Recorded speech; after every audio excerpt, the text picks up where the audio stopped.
Itoophiyaan damee turizimiif xiyyeeffannoo kennuun hojii hojjechaa jirtu mul'ata biyya badhaate jijjiiramtee fi guddatti ijaaruun alootaaf dabarsuu kan dhugoomsuu jedhan Ministeerri Muummee Itoophiyaa Dr. Abiy Ahmed dhimmoota turizimii irratti xiyyeeffachuun televezyiinii NBC waliin turtii taasisaniin dinagdeen Itoophiyaa waggoottan dheeraaf qonna qofa irratti xiyyeeffatee turuu kan eeran Muummichi Ministeeraa Dr. Abiy Ahmed innis sadarkaa gahaan guddachaa akka hin turre ibsuun yeroo gabaabaa keessatti guddinaa fi misooma barbaadame galmeessuun akka hin danda'amne eeraniiru. Kanaanis biyyattiin dinagdee damdaneessaan hoogganamu akka qabdu yaaduun dameewwan gurguddoo shanan adda baafamuu akeekan kanneen keessaa dameen turizimii isa tokko himan.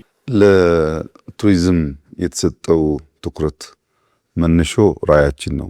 Maddi xiyyeeffannoo damee turizimiif kennu mul'ata keenya. Mul'anni keenya biyya badhaate ijaaramtee fi kabajamtu ijaarree ijoollee keenya dhaalchisuu feena. Mul'atawwan gurguddoo kana milkeessuuf Itoophiyaan maal harkaa qabdi, maal irratti hojjetti, yeroo gabaabaa keessatti milkaa'ina damichaan argattee ilmaan isheef bu'uura barbaaddu kaa'uu dandeessii kan jedhu irratti yeroo dheeraa fudhannee mari'achaa turreera. Kana keessatti kan hubanne Itoophiyaan yeroo dheeraaf dinagdee ishee damee tokko qofaa irratti kan argattu ta'uu hubanne. Kunis dinagdee damee qonnaan durfamu. Qonnumti mataan isaayyuu sadarkaa barbaadamuun guddachuu hin dandeenye. Kun ammoo damee tokko qofaa irratti hirkachuu bu'aa barbaadamu fiduu hin danda'u. Yeroo dheeraa fudhata. Kanaafuu dinagdee dameewwan garaagaraa irratti hirkate taasifachuun barbaachisaadha. Dameewwan kunneenis walitubuun dinagdee biyyattii jabeessan akka ta'an ni taasifna amantaa jedhu qaban. Karaa kanaan dameewwan garaagaraa ilaalamanii shanan ta'an filataman. Isaan keessaa kan filatame damee turizimii. ከመረጥናቸው 5 ዋና ዋና ዘርፎች አንዱ ሆኖ የወጣው ቱሪዝም ነው።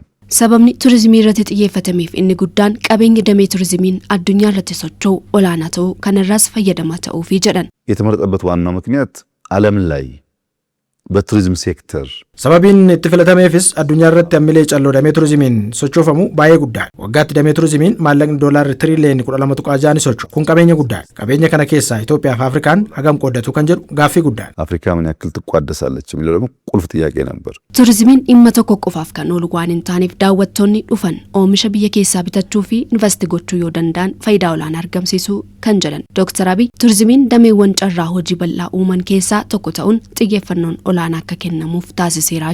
ሁለተኛ የጎብኚ መጠን lammaffaan baay'ina daawwattootaati. Awurooppaa keessaa Faransaay yoo fudhanne addunyaarraa namoonni miiliyoona 102 Faransaayii daawwatu. Baay'ina uummata biyyattii kan caalutu biyyattii daawwatu. Meksikoodhaan waggaatti namoonni miiliyoona 97 daawwatu. Eeshiyaarraa Maleeshiyaatti waggaatti namoonni miiliyoona 39 hanga 40 daawwatu. Ardii Afrikaatti kan argamtu Morookoon waggaatti namoota miiliyoona 19 hanga 20 daawwatan. Lakkoofsi kun salphaa miti. Biyya tokko daawwattoonni miiliyoona 10 hanga 20 daawwatan jechuun warra dhufan miiliyoona 20 keessaa miiliyoonni 10 oomisha biyya keessaa kofoo yookiin kophee miiliyoona 10 yoo bitan meeshaa miiliyoona 10 ofii feetee alatti erguurraa abbumti dhufee bitatee galeeraa jechuudha. Sadaffaan Itoophiyaa keessa rakkoo hojii dhabdummaa guddaatu ture. Dameen turizimii ammoo carraa hojii uumuu keessatti gahee guddaa qaba. Addunyaa irratti namoonni miiliyoona 370 ta'an damee kanaan carraa hojii ni argatu. እስከ 370 እና ከዚያ በላይ ሚሊዮን ሰዎች ስራ ይዛሉ።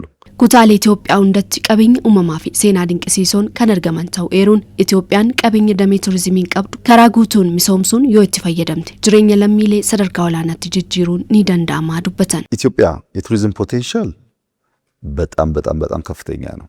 Kuufamni turizimii Itoophiyaa baay'ee bakkeewwan hawwata turistii hedduu biyya qabdudha. Bakkeewwan mimmiidhagoo kanneen kan beekuu fi beeksisu garuu muraasa. Kanaaf sababni ammoo hanqina ga'umsaa fi hudhaawwan hedduu jira. Qabeenya qabna. Warra barbaadamu biraan ga'uuf garuu hanqinatu jira. Kanaafuu gama qabeenya uumamaatiin kuufama guddaa qabna. Teessuma lafaanis raasdashinii hanga daalolitti sirrii qixa galaanaa oliitiif gaditti kan qabdu. Ammoo ho'aaf qorraa gadaanas ta'ee olaanaa kan qabdudha. Haala qilleensaa jireenya namaaf mijaawaa ta'e biyya qabdu. ሀገር ነው ሁሉም ቀዝቃዛው ሙቀቱ የሚገኝበት ሀገር ነው። Turizimiin kaayyoo tokko qofaaf hin dhufu kan jedhan Dr. Abiy faayidaa damee hedduu qabaachuu himaniiru. Itoophiyaattis hojii damee kanaan hojjetameen bara baajataa 2018 keessa dinagdeen Itoophiyaa dhibbantaa 10.2 dabaluu kaasaniiru. Daawwattoonni alaa miiliyoona 1.4 bakkeewwan hawwata turizimii Itoophiyaa daawwachuu fi daawwattootarraas galiin doolaara biiliyoona 5.2 argamu ibsaniiru. Galiin damicharraa argamu galii Itoophiyaa guddisuu keessatti gahee olaanaa baachuu himaniiru.